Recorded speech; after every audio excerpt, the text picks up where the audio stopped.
So first of all, my name is Aisling Hyland, and I'm Digital Programme Officer and Innovation Rep for Fingal County Council. I'm going to have Mary Egan now officially open this event and tell us a bit about Public Service Transformation Week. Thanks. Thanks, Aisling. Morning, or is it afternoon? I think it's afternoon. Everybody, and you're all very welcome. Look, I'm delighted to officially launch the Public Service Transformation Week here in Fingal. This was formerly known as the Public Service Innovation Week, and the initiative is now known as Transformation Week to reflect the government's ambition of broader transformation across the public service, and as part of their Better Public Service Transformation Strategy.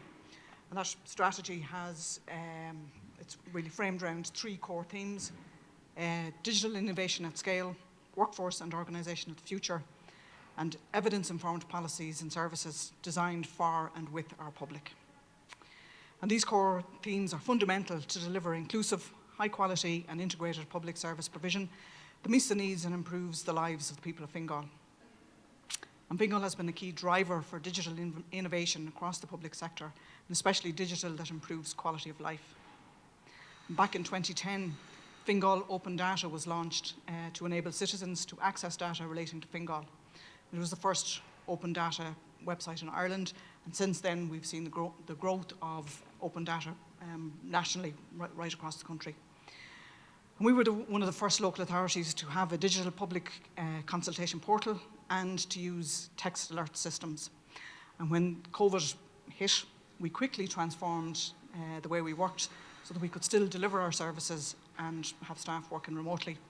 And I know for myself in housing, the support from our digital transformation people was immense, and we met our housing delivery targets all through COVID, and that was purely thanks to the ability to be able to work remotely. So that's an example of things in action. So there are practical examples of the ways we can improve citizens' life and promote a cleaner, more sustainable county through the future use of technology. And the speakers you'll hear from today will showcase some of the real examples of how we're innovating in Fingal. And thank you for coming along, and hope you really enjoy Transformation Week. And as Aisling says, the tea and coffee, which they promised at the start, will be here at the end, so you'll have to wait until the end. So thanks very much, and hope you really enjoy the week. And back to Aisling. Thank you. Thanks, Mary.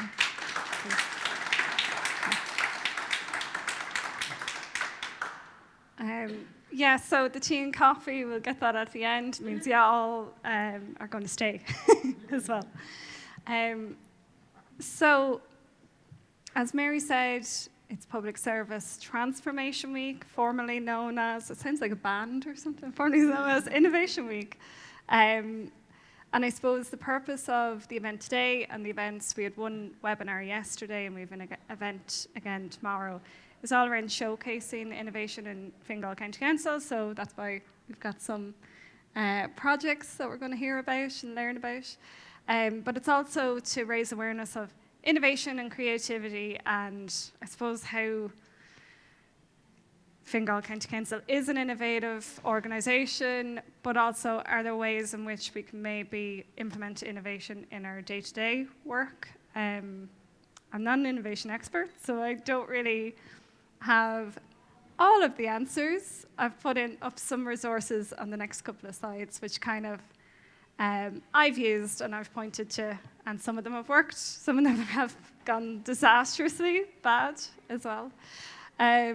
But I suppose it's about, innovation is about trying new things, looking at a problem differently, trying to solve a challenge, because typically we get so busy with the business as usual. We're constantly maybe accepting something that's, the way we always did it, and not looking at, okay, well, if I looked at that challenge a bit differently, or if I tried a different solution, maybe that would help in the way I work.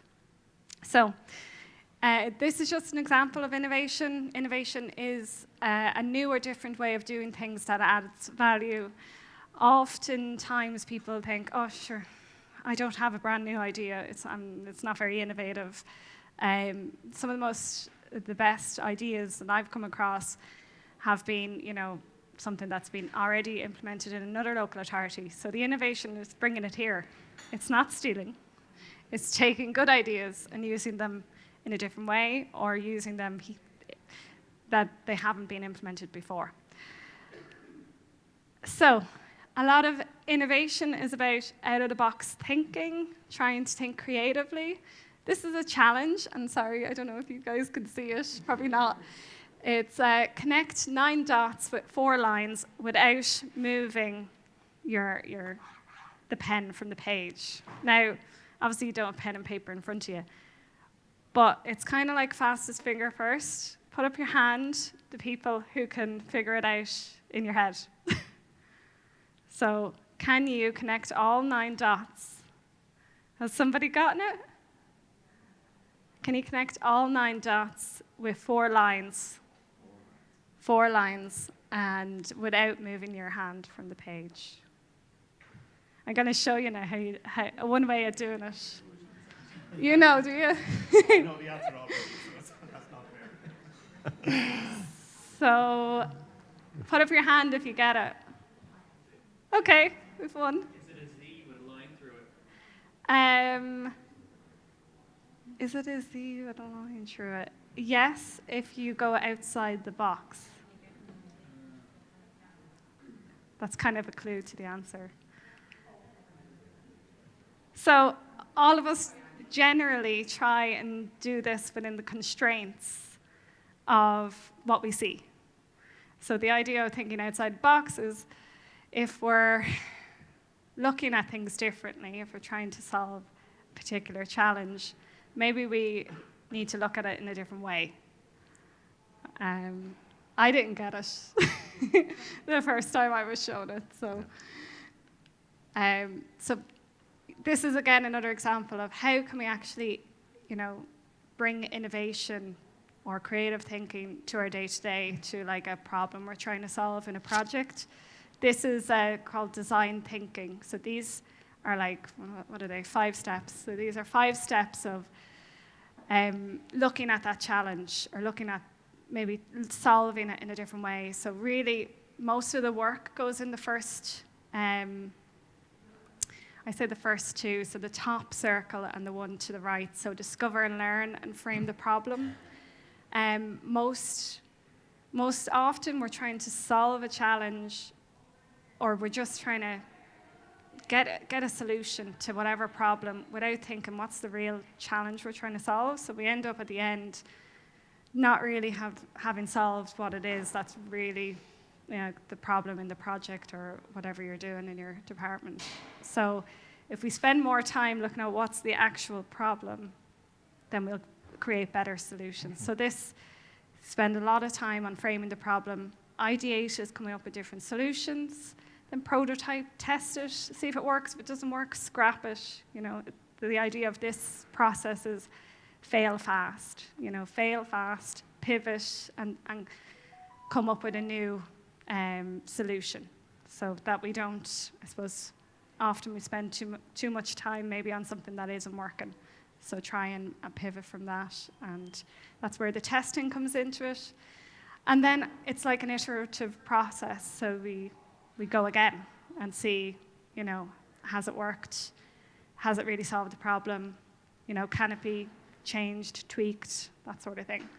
So that's one example of how we can maybe try and use a process like this into solving some day-to-day business as usual challenge that we might have. Another way is to try and unlock our creativity in everything, like in meetings, in day-to-day work. This is just an interesting book that I think it has about 9 different nudge behaviors. So if you nudge yourself into changing your own behavior, eventually it'll start becoming part of your own process. But for this, one of the, I think there's about 9 of them. One of the 9 is like embrace chaos. So they're a bit controversial, some of them.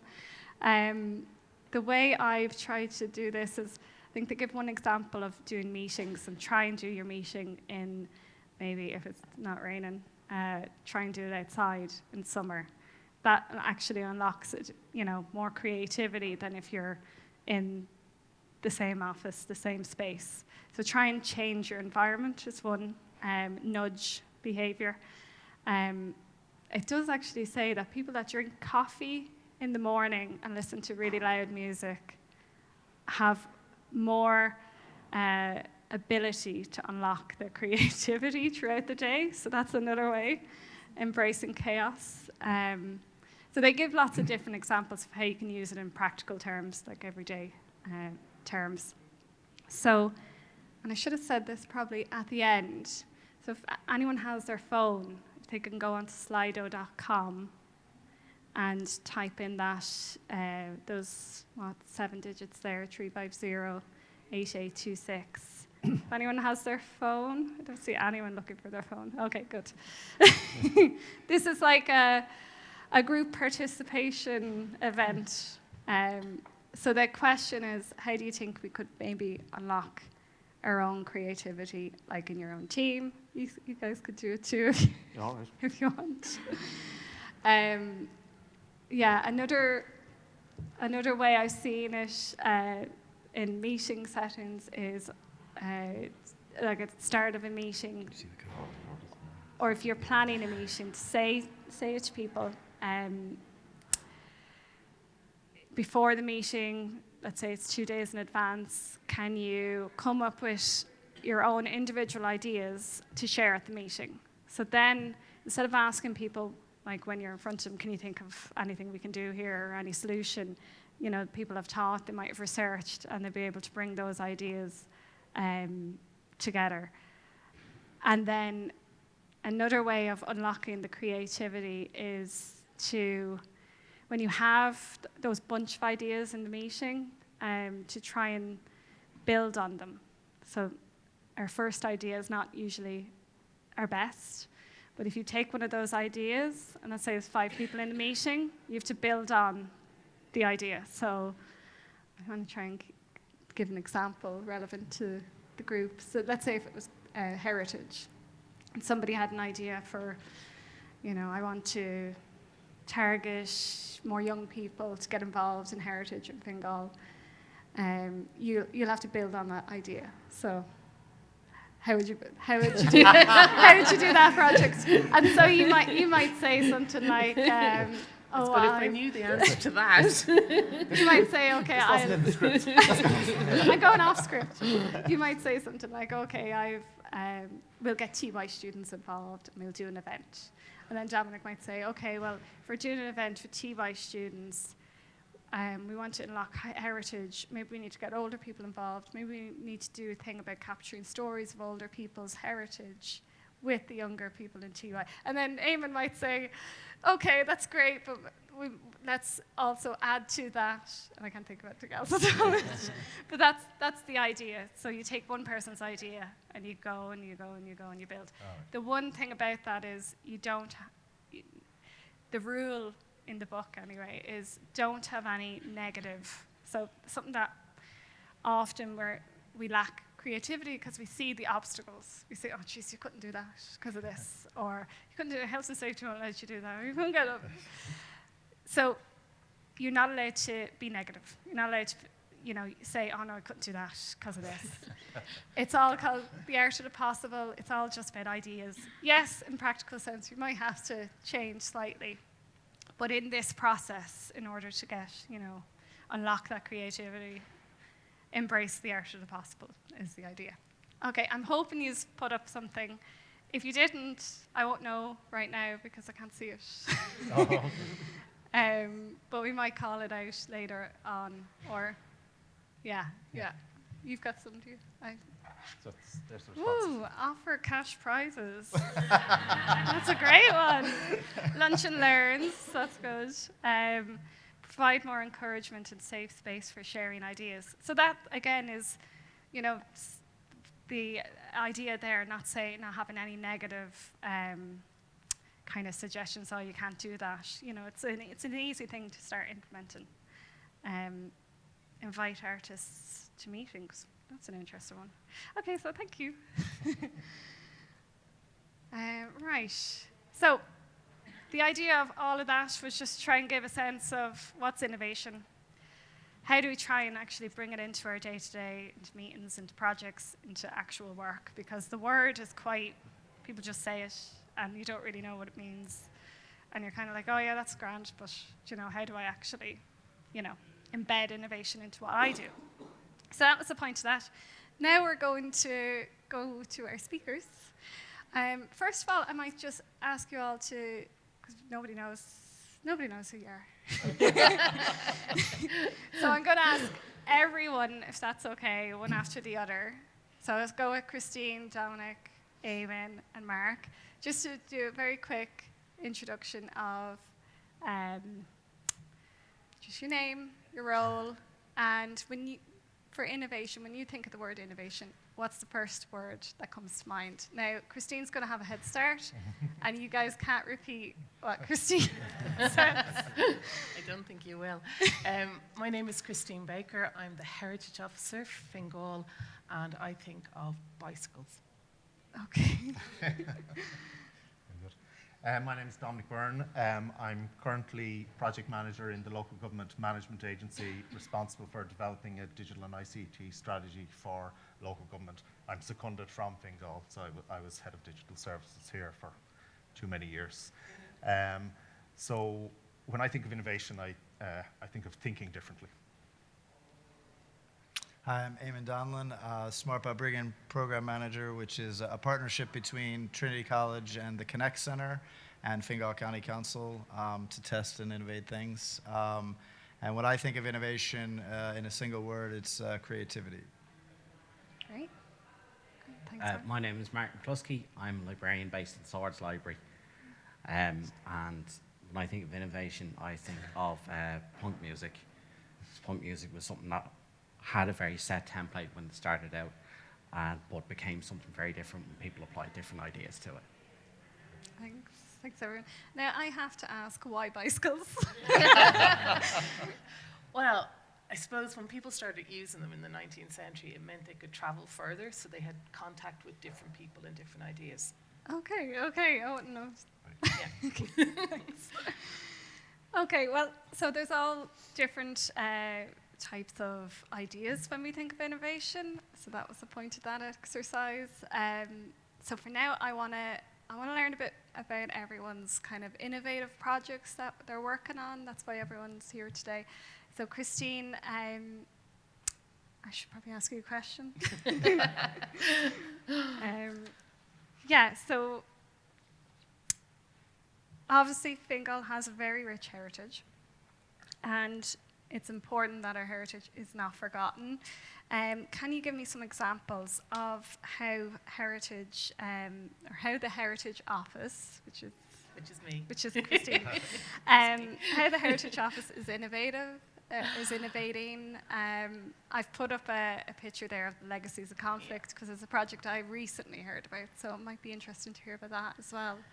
Yeah, I suppose the challenge for heritage is we gather a lot of information, different types of information, and I suppose the challenge is to disseminate that, to share it out to audiences, and particularly to new audiences. So the idea of using digital elements has proven really good. So they've varied from videos, and hopefully Matterport with Mark, our digital officer, those sort of technologies that you can guide in through buildings and stuff. We hope to use that. Tappable signage that we're looking at as an alternative to the big old signs that people can use easily on their phones. And memory mapping, that's what our Legacies of Conflict is about. So it's gathering information on the era of conflict in Fingal between 1914 and 1945. So we asked communities and heritage societies to give us their information so we could put it in one place that's easy accessible to everyone. And we've like audio, videos, scans, links to other things. So the challenge is to present that in a way that's easy for like an older audience, which is your traditional heritage audience, but also kind of appealing to a younger audience. So it's a memory map that you can zoom into your own area and see it's got pins with links to images and sources and stuff, so you can learn more about what happened during the area of conflict in your area, or you can look at it by theme. That's great. So, And for that particular project, obviously you're working with, you're working with the public, trying to get their Yeah. information. Was there any challenges in that, or were people just ready to? they have all it's the kind of a information? balance. I think with these things, especially when they're new to audiences, it's very much a case of once people see it in action, that they will participate more. Yeah. So there is that challenge of like, hand over your stuff, but and we'll showcase it without them quite knowing what they're going to get at the end of it. But yeah, no, it's mixed. And now that you have something to show them, is there another call to the public to Yeah. try and get more, now Yeah. that they can see Yeah. what exactly it looks like and how it's Exactly, going to yeah. be So, portrayed? Yeah. yeah. Okay, great. So obviously collaboration is key for success for those projects. Is there any tips that you have on Well, getting people to collaborate, especially the public? I mean, for anyone who knows me, I'm not technical, especially my kids. So being able to work with people, both internally and externally, consultants or whatever, knowing what to ask for. We had great help with the IT section, especially Paul Barker on this particular project, but, it'll depend on what the technology is, I suppose. And it's getting the right expertise to the outcome that you want. That's great. I should have said it as well, we're going to do Q&A at the end, so if you have any questions for the speakers, but we will kind of run through each project first. So think of what Christine said. If you've got a question, keep it in mind and ask it at the end. All right, we'll go on to Dominic. So Dominic, can you... Oh, I think we're going to Yep. play the video first. Yeah, so Dominic has a short video for us to entertain, yes.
Sponsored by Fingal County Council. You might have noticed some places and faces. Yeah, it is supposed to be It's supposed to be national. It is, of national. course it's a national. Fingal represents the entirety of the country. I noticed a couple of faces in that. So Dominic, can you, obviously there was a lot in that video, but can you tell us about your role in the LGMA and specifically that Yeah. strategy? So this was, thanks to everybody who participated in the video and to the council for facilitating. We filmed that last May here. It was great. So as I said, my role is to lead on the development of a digital and IT strategy. I'm working with a group of consultants on this. We've had extensive engagements through the year. So in April, May, June, July, there was a lot of workshops. We had a survey that sent thanks to everybody who filled in the survey.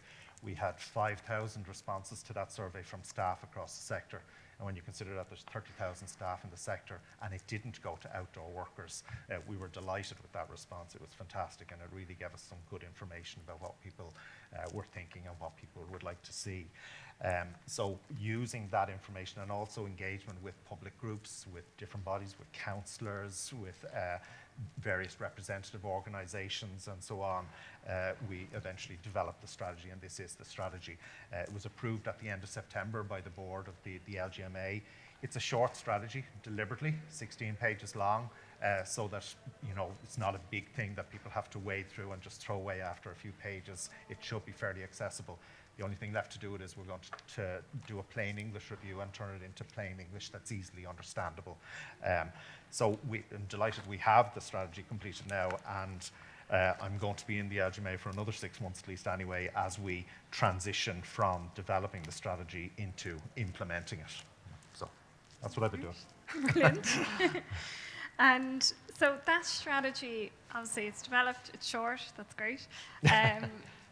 At a local level, what will that mean? Is there any specific actions of note? I suppose the strategy is obviously setting out a national roadmap. It's setting out a national roadmap for how we will use digital and ICT across local government. There's 4 main themes to it. So the first one is digital services, and that's about online services. That's about what's available on our website across the sector. And there is an overall government objective, 90% of applicable services available online by 2030 across all of government, and that includes local government. Now, if you look at our service catalogue for local government, if you haven't seen it, services.localgov.ie lists all of the services we provide, and it lists over 1,000 local government services. Now, if we have to get 1,000 services online by 2030, that's a huge task. And it's an even bigger task if each local authority goes to carry out that task on their own. So we need to work together on this. There's a lot of repetition at the moment across local government in terms of systems that we implement. Lots of local authorities would implement different systems to do the same things, and that's just a waste. So really what we need to do is divide and conquer. Certain local authorities say we'll lead on these ones, others say we'll lead on these ones, and then we share and have the benefit of all of those for all of us.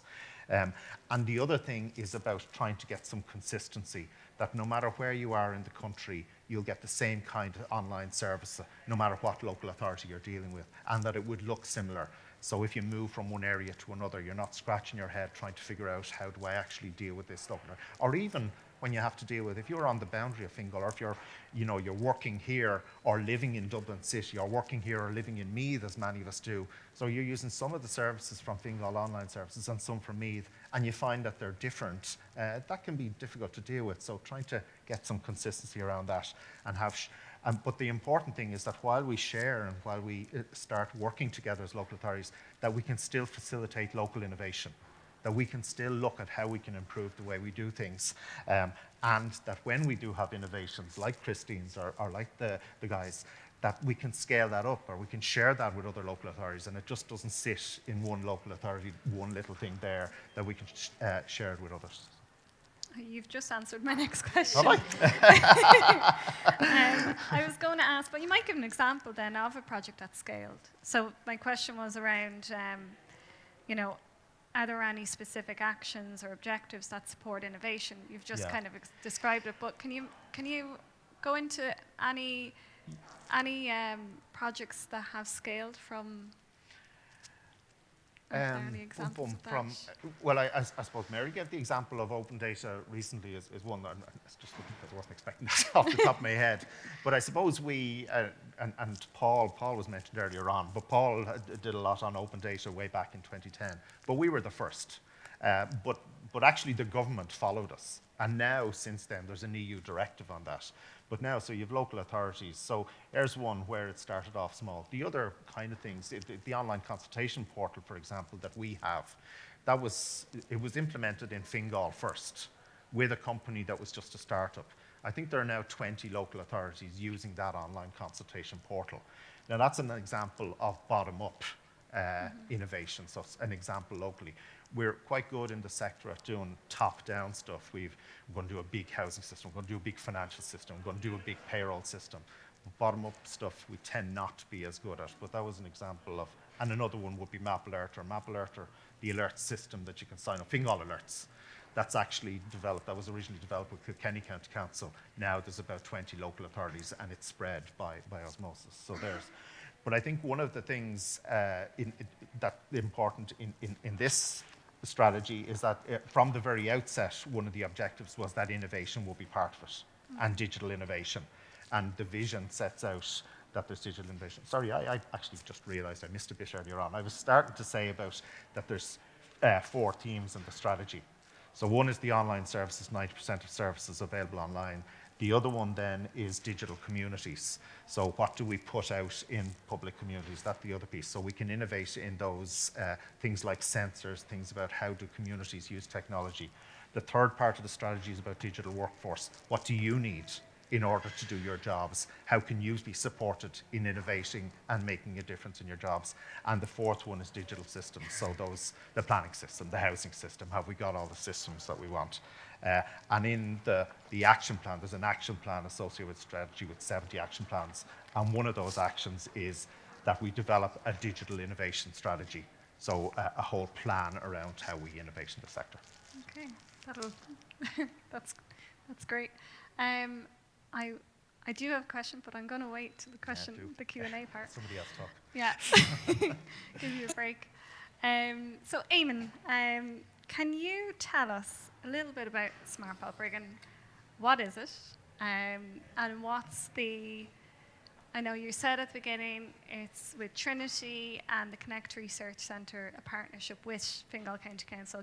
So give us a brief overview of what that looks like and what exactly is Smart Balbriggan. Sure, yeah. I mean, from an innovation perspective, it's all the things that you described in the open. It's a vehicle that allows the council to kind of test things that maybe they wouldn't be testing in other ways because it's in partnership with the research center with a bunch of people that go really deep into topics and, kind of can add some maybe knowledge or resources to, a problem or a topic that the council might not even have or might think about it in a different way. So I think from a vehicle perspective, it speaks to innovation pretty strategically.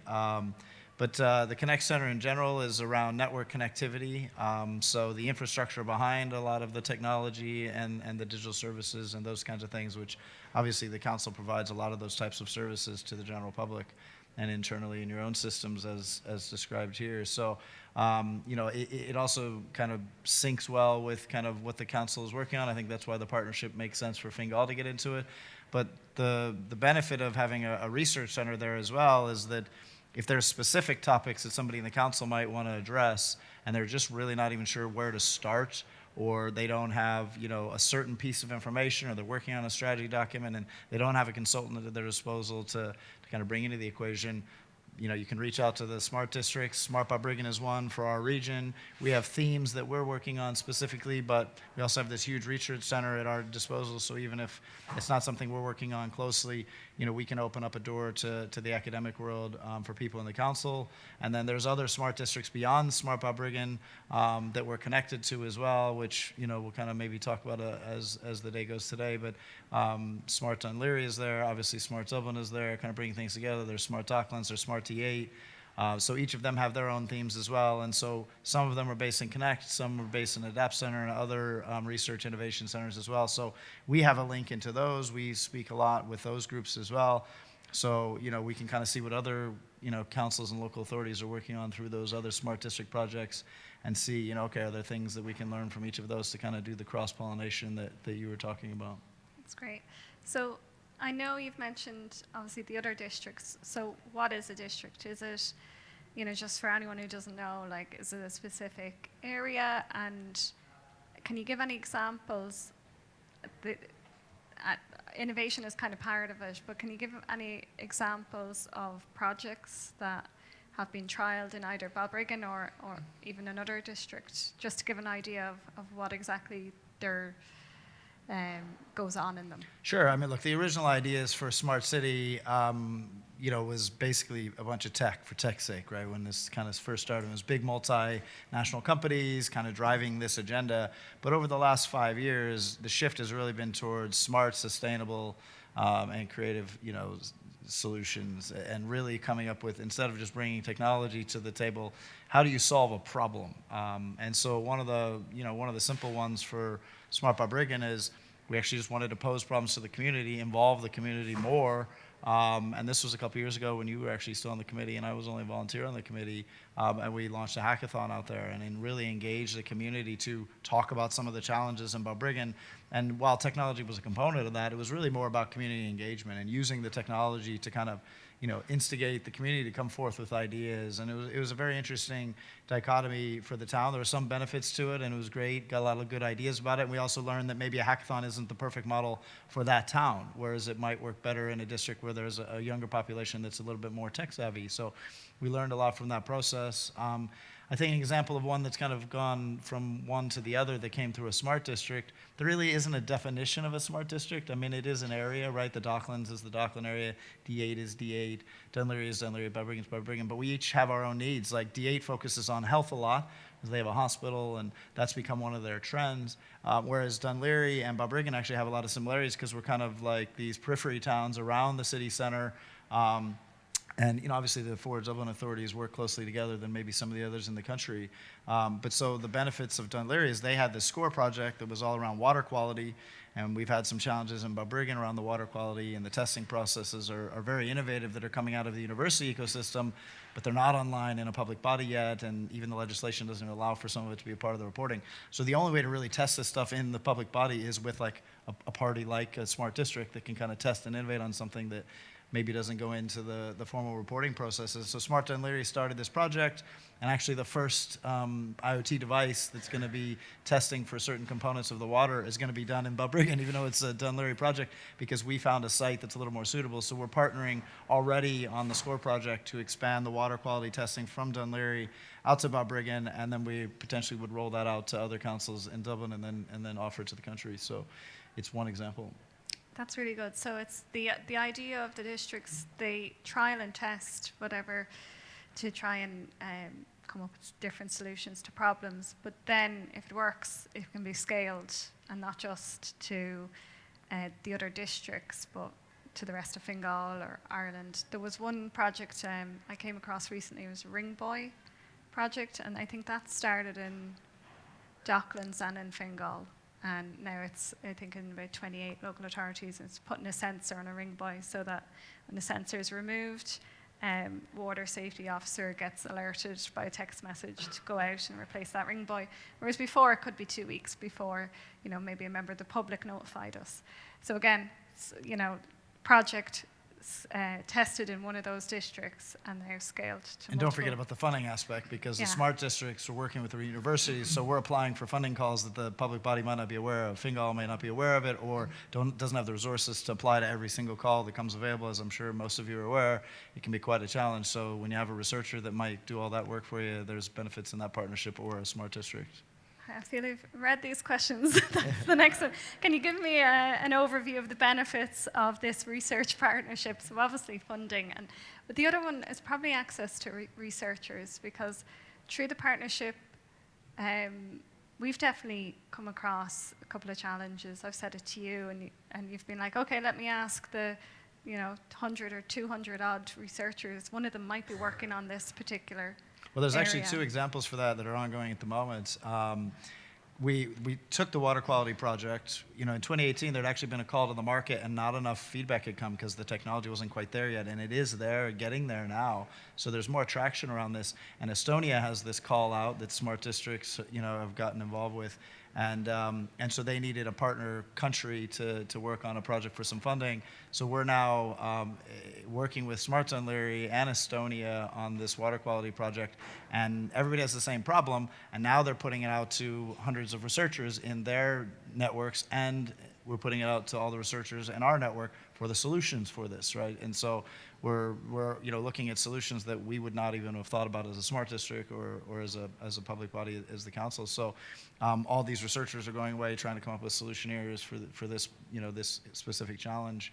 And so you have kind of this benefit, but you also have the other way.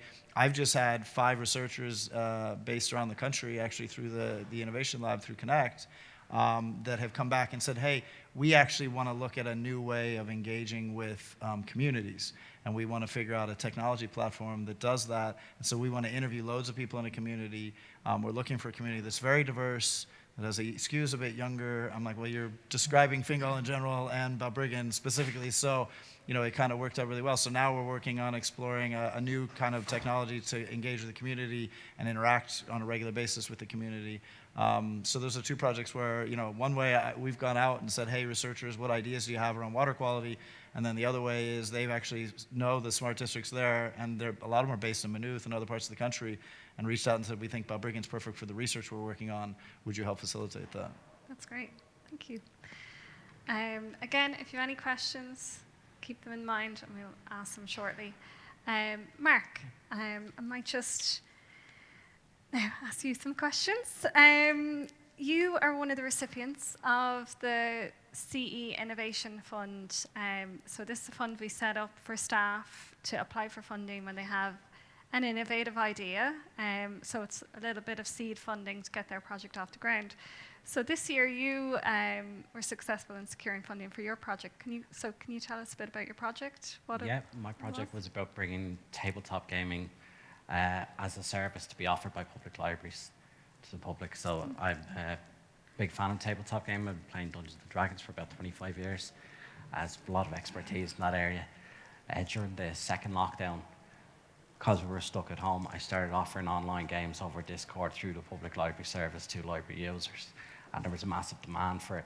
At the same time, I was doing a master's degree in information library management, so I did my dissertation on offering on the added value that tabletop games can bring to public libraries, and did a lot of research and talked to a lot of public librarians about it, and assessed what public demand might be.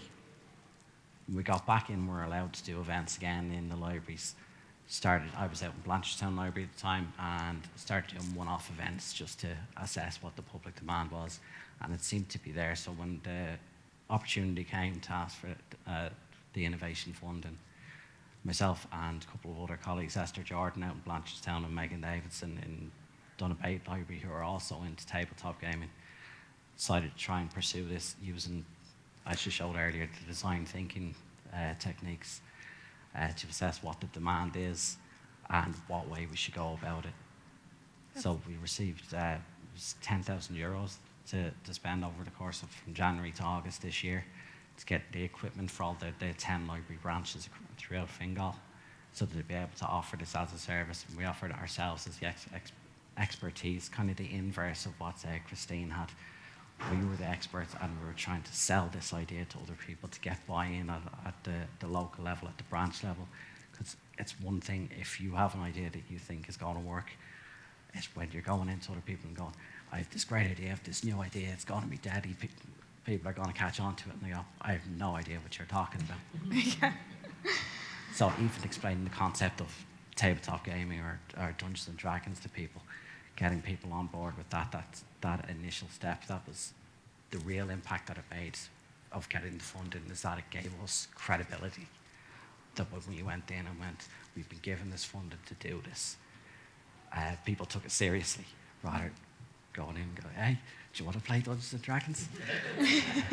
Don't get a great reaction, that happens. But if you go in and say, Chief Executive takes this seriously, people come on board with it. Yeah, that's brilliant. So after you secured the funding, and then you had your roadmap, and you kind of had, I suppose you definitely had buy-in, the CE Innovation Fund, so that's great for your project.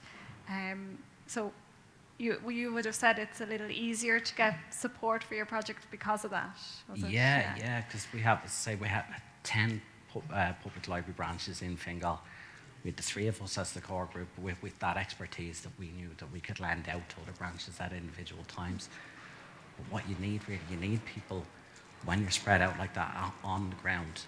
So sent messages out to every branch to try and get people in who maybe had not necessarily played tabletop games, but had a vague awareness or interest in it. And we got response pretty much from every branch. So we had people on the floor who could do the administration of it. And then we went to the people who were running each of these branches. Each branch is run by like a librarian or a senior librarian, a grade 5 or a grade 6. Talk to them individually, explain the concepts, the basic concepts of what we're doing, what the plan is, what we were doing step by step as we set out in the Innovation Fund application, and what we would like to do in their branch.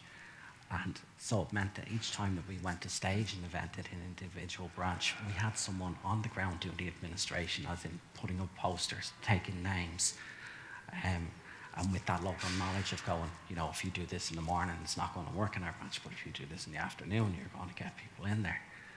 And then you had someone in the office as well who had also bought in and was happy to facilitate us coming in there and staging events. So now that you've gone ahead and all summer, because I saw the video and I saw the events, you've done the events, you've piloted it, you've gotten your seed funding, you've tried out your project. What happens now? Do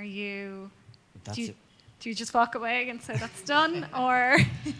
Unfortunately, as well as that, we got buy-in from our wonderful library headquarters up on the first floor here, because when you get that innovation funding, the money has to be spent locally first and is claimed back at the end. Mm-hmm. So you're also getting buy-in from your management at the same time, and from that financial side of management, the people who can manage the fund for you and take those areas of expertise where you might be lacking. Mm-hmm. But you get access to the PR side, the event side, all that expertise there, and people are in the orbit of your project for 9 months, seeing it happen, seeing it grow, and then seeing that it is replicable as well, that it can be like yourselves. If you can do it in this branch, or if you can do a pilot scheme here, then it can go out as a mainstream event. So come 2024, a tabletop game will be offered in library branches in the same way that, say, sewing circles and book clubs are now. And that is all the innovation funding has put the capital expenditure there. Every library branch has its own set of rule books and dice and paper and all of this, everything that you would need to play and that a club would need to start up. And it now can be offered as like a mainstream offering from public libraries. So now it can run, independent of you, and it's now a library initiative. It's not just a pilot project. So you can walk away. Because you're doing everything in that like 8-9 month period, it's incredibly intense. Particularly the first 2 or 3 months when you're trying to get everything off the ground and trying to make those connections. And then at the end of that, it's like after running a marathon or after doing your dissertation, you're just mentally and physically, it's so demanding, you can be exhausted. To be able then to go, here it is, it works, you can see that it works, and this can be replicated here, here, and here, and have other people running with the idea. It's like seeing your little baby idea running off to college, That's great. So my last question for you, would you have any tips for hopefully somebody in the audience who's maybe thinking, I've got an idea, I could apply for that funding, for like the application process, or any tips at all, or insights into it yourself, since that you were successful this year?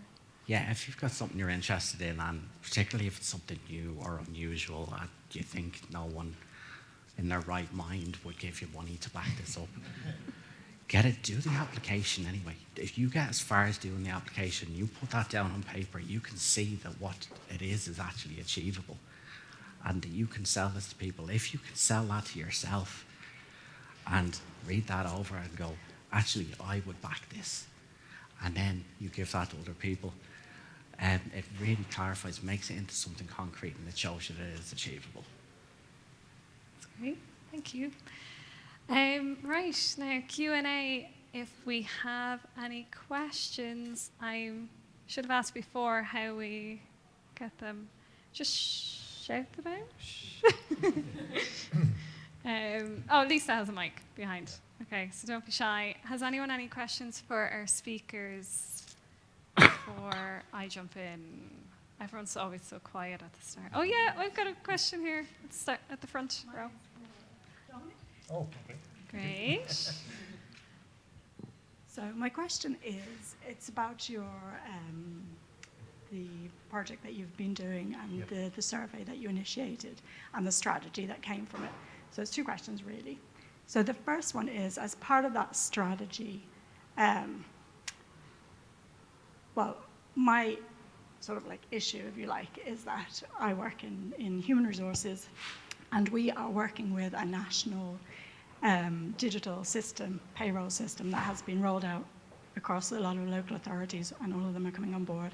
And we came into a team that was very new in the whole of HR. So there was very little historical sort of like expertise there, because most people had moved on or been promoted, etc. And so learning to use that system is very difficult.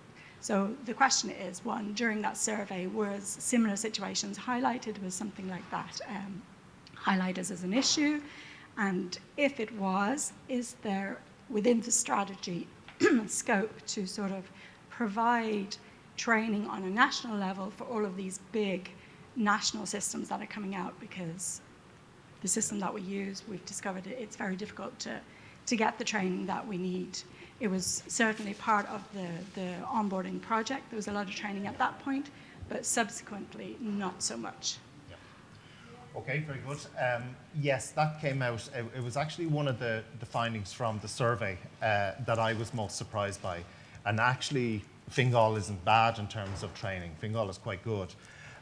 But just under 50% of people staff across the sector said that they hadn't received any digital skills training ever, which I was shocked by, because in Fingal it was generally available, at least some level of training, but in some local authorities it's not there at all.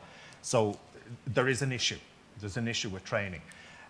So that's the first thing we've called out. The other thing then was specifically challenges that people said they were having were with the big systems. So it was the likes of the planning system, the housing system, the financial system, the HR payroll system.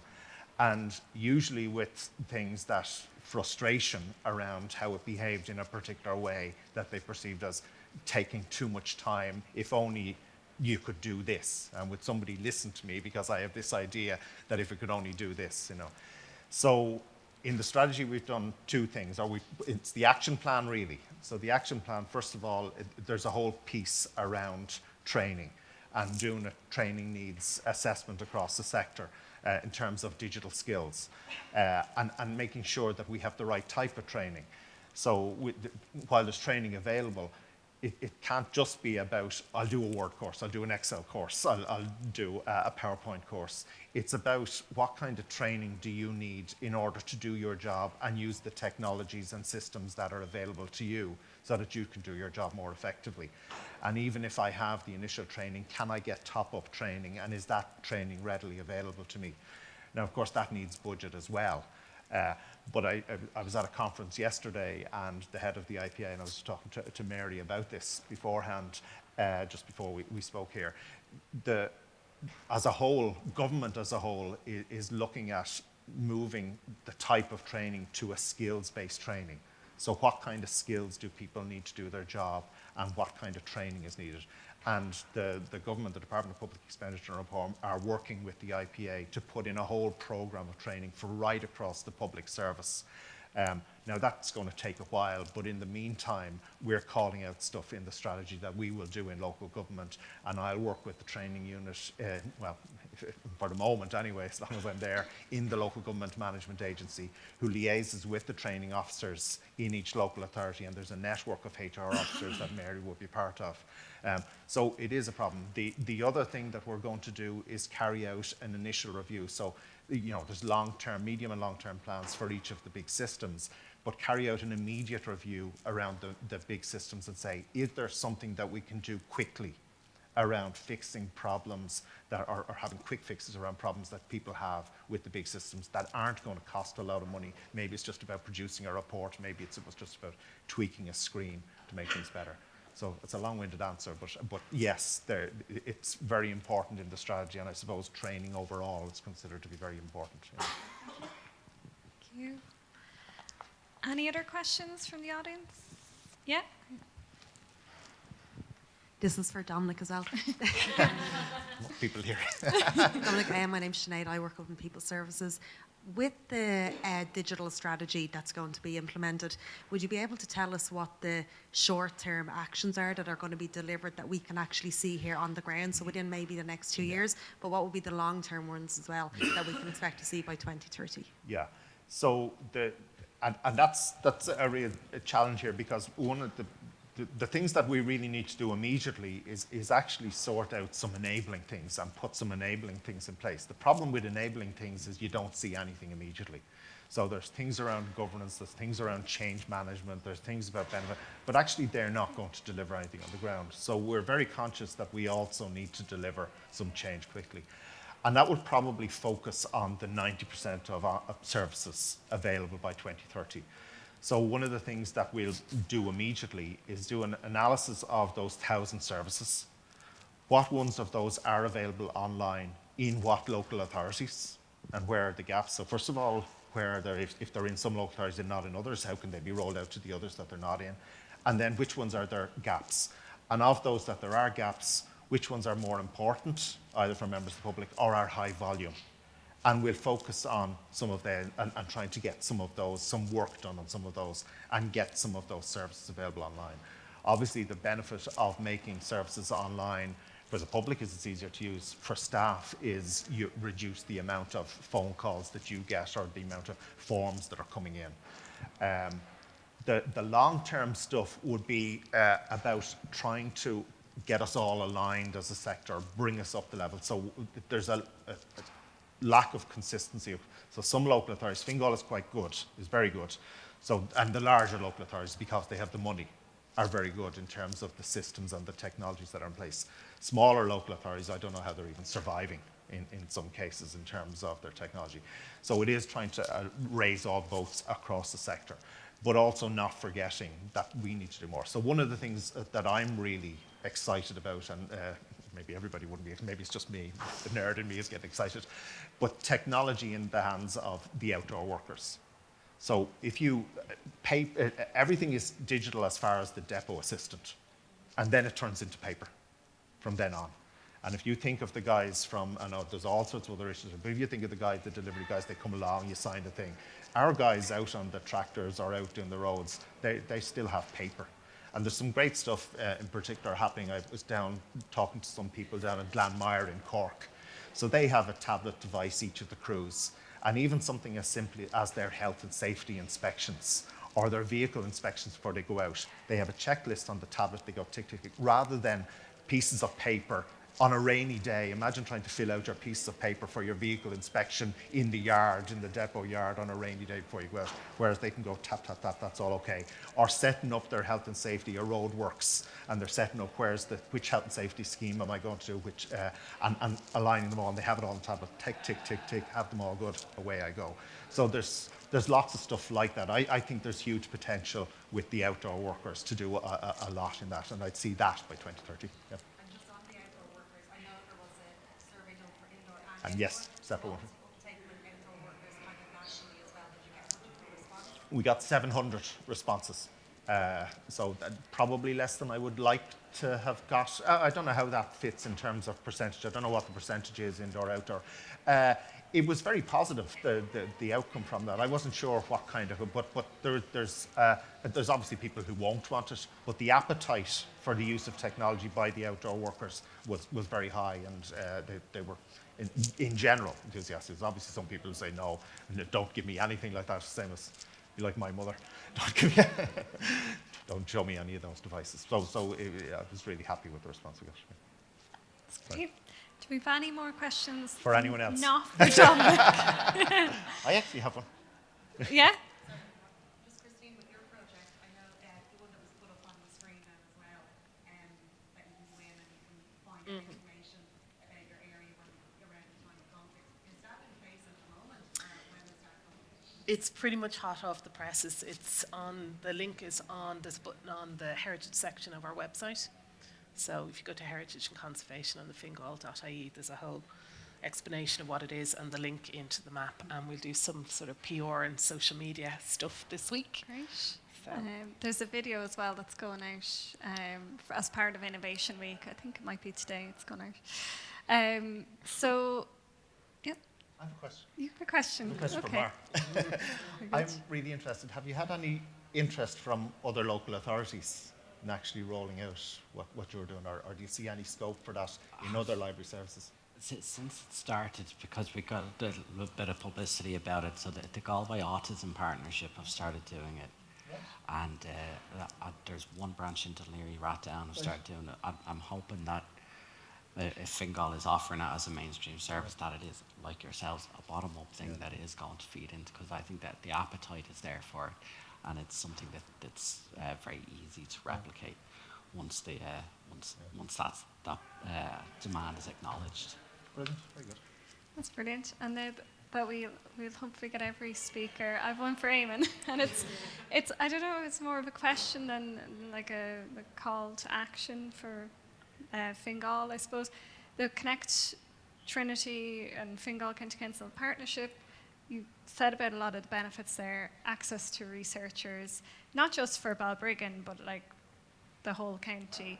And I suppose it's just a highlight of that to say that, you know, Eamon exists, and he's a resource as well. If we do come across like that Baden water quality issue, we didn't have enough information around what researchers are doing in this space. You know, a lot of technology hasn't come to the market yet for that particular challenge. So, but in the research field, what's out there? So like that, if there are any local challenges in your own departments, possibly there's a researcher that we could get Eamon to link in with and get us some information. So that's just to highlight that. Yeah, there's also, like, if you have an idea that's for the public, it's not just for the internal as well. Like we just ran an event on Saturday in Railway Street in Balbriggan where we closed the street. A local arts collective partnered with Active Travel and Sustainable Fingal and the car department here to kind of close the main street in Balbriggan and just run a street party. And there was a painting that had been done in 1970 by L.S. Lowry of the street down there, which